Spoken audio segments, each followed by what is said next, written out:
अगस्त के दौरान थोक महंगाई दर लगातार 5वें महीने नेगेटिव जोन में दर्ज की गई है, जो बताता है कि कंपनियों की तरफ से कच्चे माल की मांग में ज़्यादा सुधार नहीं हो रहा है।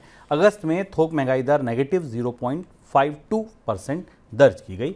सब्जियां, दालें और अनाज महंगा होने के बाद भी अगस्त में थोक महंगाई नेगेटिव जोन में है। अगस्त के दौरान ईंधन, केमिकल, स्टील और पेपर की महंगाई नेगेटिव जोन में रही, जिसकी वजह से ओवरऑल थोक महंगाई का जो आंकड़ा था वो नेगेटिव रहा और उसका असर दिखा। सर, कल खुदरा महंगाई के आंकड़े आए थे, वो अभी भी आरबीआई के सहनीय स्तर से ऊपर हैं, 7% के 6.5% के आसपास हैं।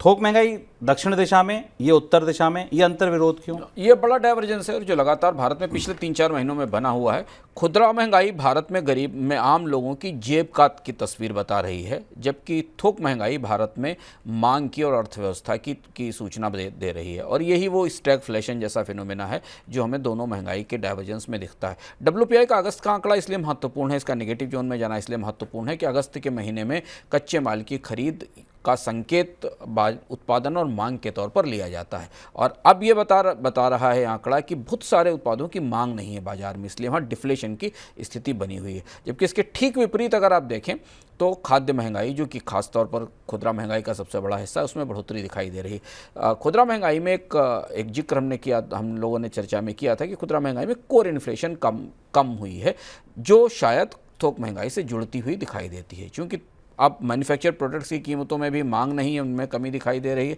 ऊर्जा की कीमतें भी कम हैं, हालांकि पेट्रोल डीजल की कीमतों में बढ़ोतरी शायद आने वाले समय में दिखाई देगी। उसका असर हमें कच्चे तेल की कीमतों में बढ़ोतरी का असर हमें दिखाई देगा महंगाई के सूचकांक में। लेकिन थोक महंगाई का टूटना और नकारात्मक होना अर्थव्यवस्था में सिकुड़ती हुई मांग का प्रमाण दिखाई दे रहा है।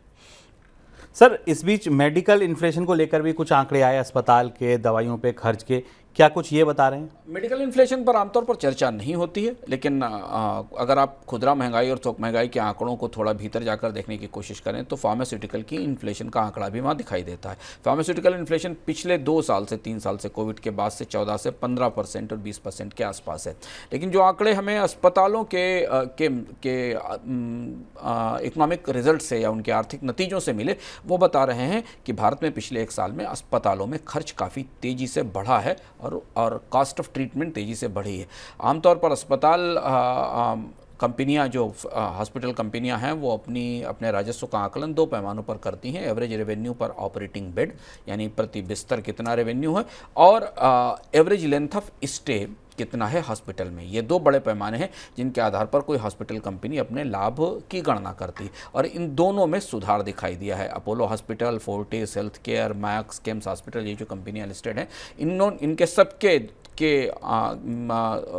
राजस्व में इन दोनों पैमानों पर बढ़ोतरी दिखाई दी। तो इसका मतलब ये है कि इन अस्पतालों ने अपने रेट्स बढ़ाए, उन बढ़े हुए रेट्स का, बढ़ी हुई लागत की बिलिंग अपने यहाँ आने वाले मरीजों को या बीमार या इलाज कराने वाले मरीजों के की है। तो ये पूरी तस्वीर मरीजों के लिहाज से, चिकित्सा कराने वालों के लिहाज से महंगाई, बढ़ती हुई महंगाई की तस्वीर है।